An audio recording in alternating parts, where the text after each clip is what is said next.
मोहिनी अवतार हुआ तो मोहिनी अवतार के उस स्वरूप के सौंदर्य पर 33 कोटि देवता न्योछावर हो गए।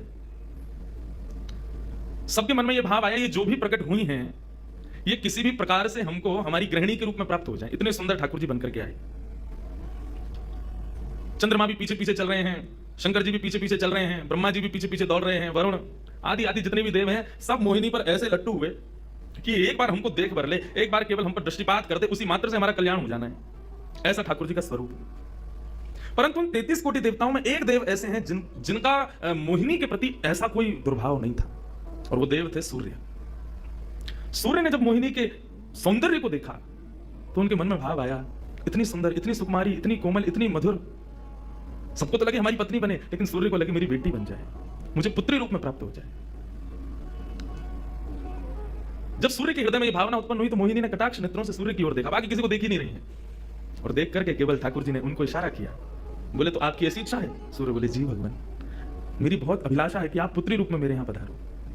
ठाकुर जी बोले इतना साधारण नहीं है हमको प्राप्त करना, पुत्र रूप में प्राप्त करना फिर भी साधारण होगा, लेकिन पुत्री भाव में ये तो असाधारण है, इसके लिए आपको तप करना पड़ेगा। सूर्य बोले मैं आज से ही तप करूंगा, लेकिन आप वचन दो मेरे यहां पधारोगे और इसी रूप में पधारोगे। मोहिनी ने कहा यदि मैं तुम्हारे भजन से प्रसन्न हुई, यदि तुम्हारी भक्ति में, तुम्हारे प्रेम में प्रबलता हुई, मोहिनी 33 कोटि देवताओं को मोहित करती है, लेकिन तुम्हारे भजन के प्रभाव से मैं जब तुम्हारे यहां अवतरित होंगी तो मोहिनी को भी मोहित करने वाला रूप धारण करके आऊंगी। मोहिनी जिसने तीनों लोगों को अपने रूप पर न्योछावर कर दिया, वो मोहिनी भी जिस रूप को देख करके मोहित हो जाए, वो रूप आएगा आपके यहां पर। वही सूर्य वृषभानु जी के रूप में प्रकट हुए, और जब वृषभानु जी के रूप में प्रकट हुए, उससे पहले एक राजा के रूप में भी आए थे, तब भी इन्होंने तपस्या की थी, लेकिन ठाकुर जी नहीं पधारे। जब वृषभानु के रूप में प्रकट हुए तो इन्होंने ठाकुर जी का यजन करना बंद कर दिया, ब्रह्मा जी का यजन प्रारंभ किया। ब्रह्मा जी से प्रार्थना की, ब्रह्मा जी प्रकट हुए, बोले क्या वरदान चाहिए? बोले वरदान आपसे नहीं चाहिए, वरदान हमको किसी ने कहा था कि वे हमारे यहाँ पुत्री रूप धारण करके आएंगे, मुझे लग रहा है वो कहीं भूल नहीं गए हो, इसलिए ब्रह्मा जी आप बहुत करीब हो ठाकुर जी के, आप उनको जाकर के संकेत करो कि कोई आश में बैठा उनकी में। जब से मोहिनी स्वरूप देखा तब से हम पागल हुए फिर रहे हैं। 33 कोटि देवताओं के मन में यही आता कब प्रकट होंगी दोबारा, कृपा करो, आप प्रार्थना करो कि वो पधारें। ब्रह्मा जी बोले आपके भजन में इतनी सामर्थ्य है कि ठाकुर जी मना नहीं कर सकते।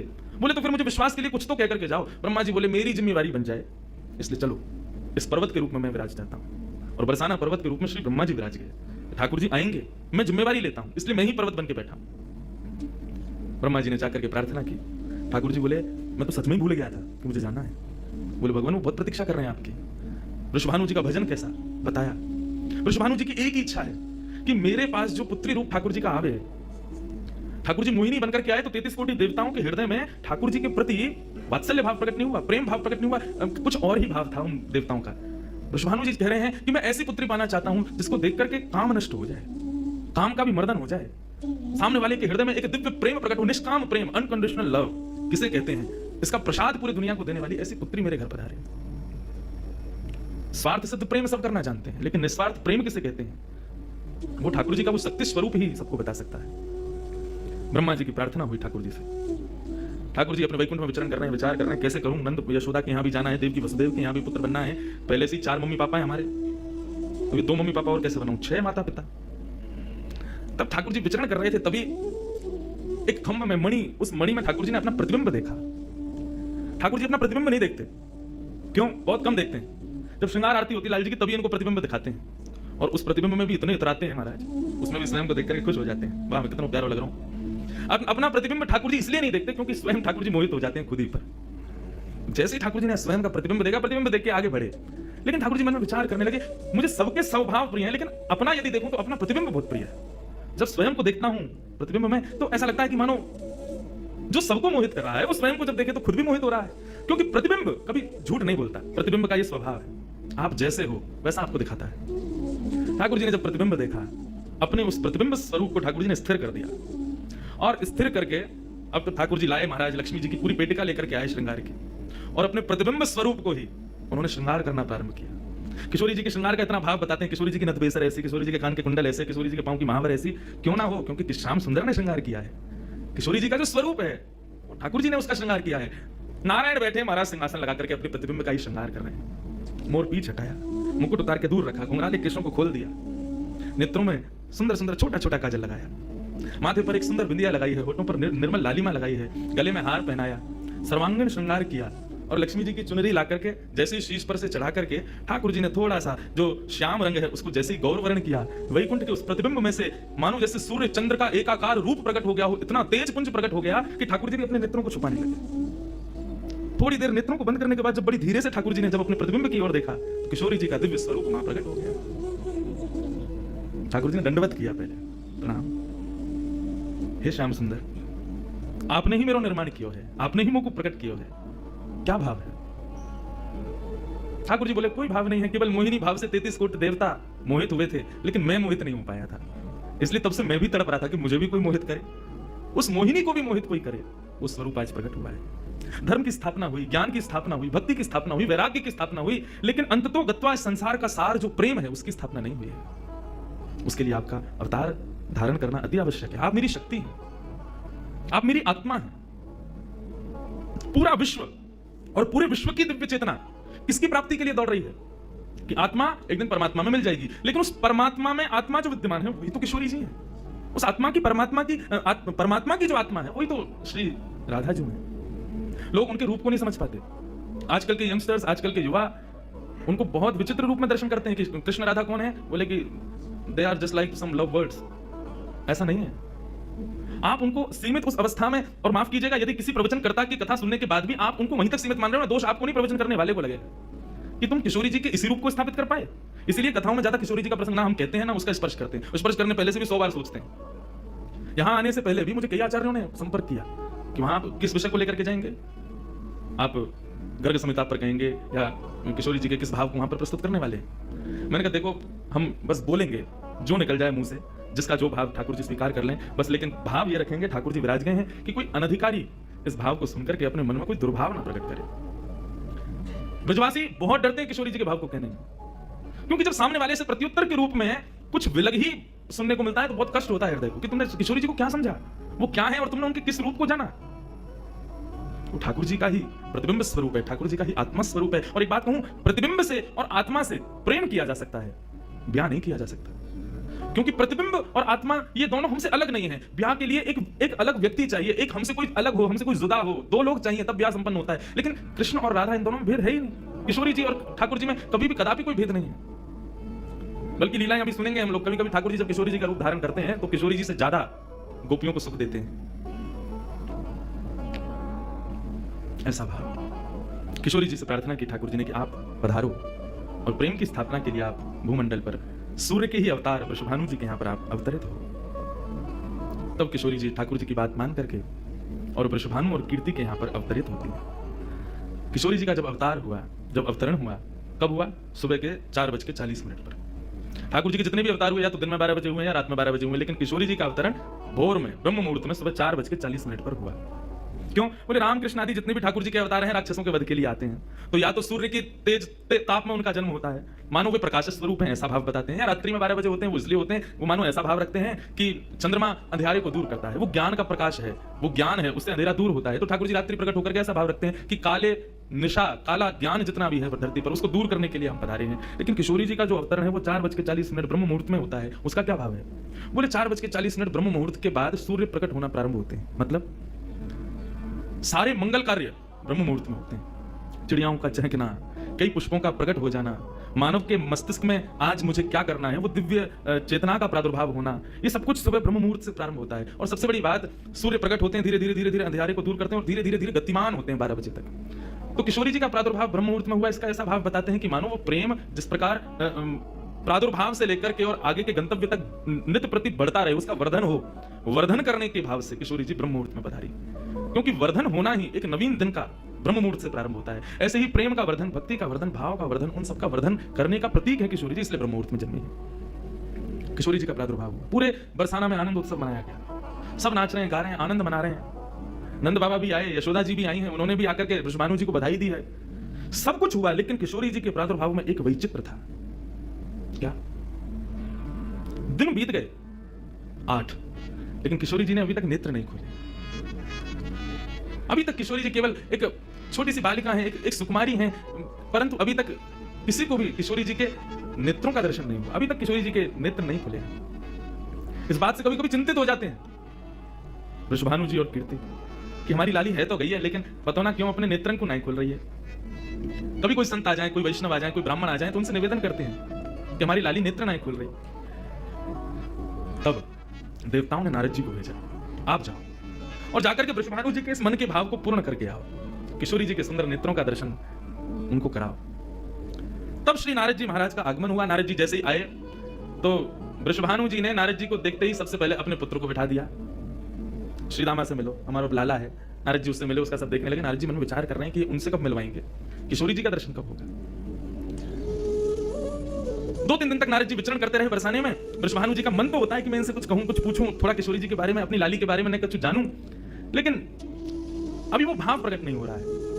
तब एक दिन एक छोटी सी बरसाने की लाली को जब नारद जी महाराज खिला रहे थे और उससे प्रेम चर्चा कर रहे थे, ये दृश्य जब वृषभानु जी ने देखा, उन्होंने तुरंत नारद जी के चरण पकड़े और कहा, हे भगवान, हमारी एक लाली भई है, बहुत सुंदर है, सुकुमारी है, नन्ही सी है। विवाह को देख करके स्पर्श करवे में डर लगे कि कहीं हमारे स्पर्श से कोई कष्ट ना आ जाए या हमारे हम सबन को दर्शन भी ना करा मैं। लेकिन महात्मा आपसे पूछना चाह मैं, हमारी लाली नेत्र नहीं खोल रही है, कहाँ भाव है?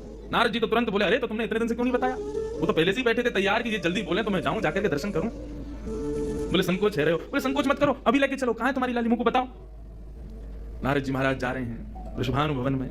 एक बेड़ी पार की, दूसरी बेड़ी पार की, तीसरी बेड़ी पार की। जैसे भीतर पहुंचे हैं, सुंदर सुगंधी भीतर से प्रकट हो रही है। सामने स्वर्ण जटित एक पालना है और जैसे उस पालने में जाकर के नारद जी ने दर्शन किया, कमल कली को वृषभानु की लली को रंग, कैसा रंग है? बोले जैसे कमल की कली हूं मैं ना, ऐसी श्री वृषभानु नंदिनी है। नारद जी ने जैसे उनको दर्शन किया हुए आनंदित है, आनंदित है करके प्रणाम करने लगे। वृषभानु जी बोले, हमारी लाली नेत्र नहीं खुल रही है, आप कृपा करो ना। नारद जी बोले, एक मंत्र पढ़ना पड़ेगा, कुछ करना पड़ेगा, तंत्र मंत्र करना पड़ेगा, तब आपकी लाली बोलेगी। वृषभानु जी बोले, देख लो, संभल के करियो, हमारी लाली बहुत कोमल है, वो ना स्पर्श नहीं करेंगे, दूर बैठ के करेंगे। वृषभानु जी बोले, तो करो। बोले, आपको पहले बाहर जाना पड़ेगा, एकांत में करेंगे। कीर्ति वृषभानु जी को देखें, बोले, लाली को अकेला तो नहीं छोड़ेंगे? बोले, नहीं बाबा, विश्वास पात्र हम कर सके।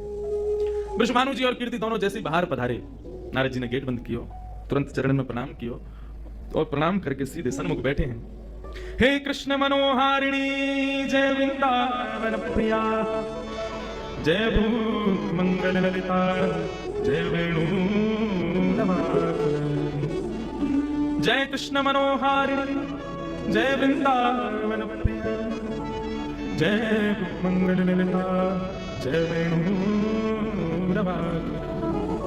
जैसे ही नारद जी के मुख से ये शब्द प्रकट हुआ, जय कृष्ण मनोहारिणी, ये कृष्ण मनोहारिणी शब्द जैसे ही नन्ही सी श्री किशोरी जी के कान में कृष्ण शब्द गयो, कृष्ण शब्द जाते ही नन्ही सी किशोरी जी के नेत्र अपने आप धीरे धीरे धीरे धीरे खुलने लगे। मुख पर एक प्रसन्नता सी प्रकट हो गई। नन्ही सी किशोरी अभी करवट लेनो भी नहीं जाने, लेकिन जैसे ही बार बार ये श्लोक का गान नारद जी के द्वारा हो रहा है, जय कृष्ण मनोहारिणी, जय वृंदावन प्रिय, इसको सुनकर के किशोरी जी जो अभी करवट लेनो भी ना जाने, वो अपने पालना को पकड़ करके अपने पालना से उछक करके वहीं से झांक करके श्री नारद जी को देख रही हैं। और नारद जी ने जैसे किशोरी जी के रूप को देखा है, सुंदर मृगनयनी किशोरी जी आज नारद जी को देख रही हैं। मुख में भी दांत ना है, बिना दांतन के किशोरी जी के मुखमंडल की प्रसन्नता देख करके नारद जी आनंद विभोर हो गए। नारद जी बोले, आपको ये कीर्तन भायो, आपको ये कीर्तन प्रिय लगो? किशोरी जी के मुख से केवल किलकारी निकल रही है। नारद जी ने उठाई अपनी वीणा करताल और जय कृष्ण मनोहारिणी, जय वृंदावन प्रिय, और इसी का कीर्तन करते हुए वहां नाचने लगे, नृत्य करने लगे।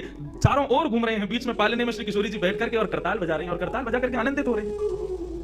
वृषभानु जी बाहर खड़े, बोले कि भीतर तो कीर्तन चल रहा है, करताल की आवाज आ रही है, वीणा बज रही है। तभी उन्होंने कान लगा करके सुनो तो नारद जी गा रहे, जय कृष्ण मनोहारिणी, जय वृंदावन प्रिय, जय भ्रू मंगल ललिता, जय वेणु रवाकुला।